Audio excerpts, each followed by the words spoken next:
I'm gonna give you the quick rundown on how you make white rice. We're gonna use 2 cups of it and we're gonna wash it about 2 or 3 times or until the water comes out clear. I know that takes away the vitamins and nutrients, but I like to wash my rice.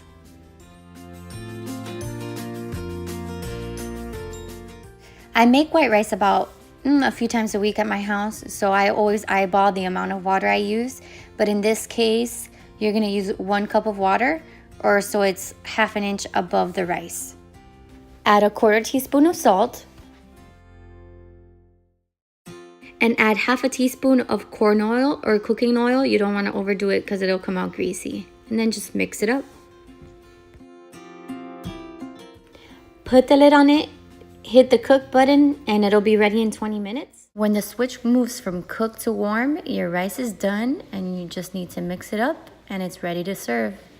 The amount of rice that I made serves about 3 people.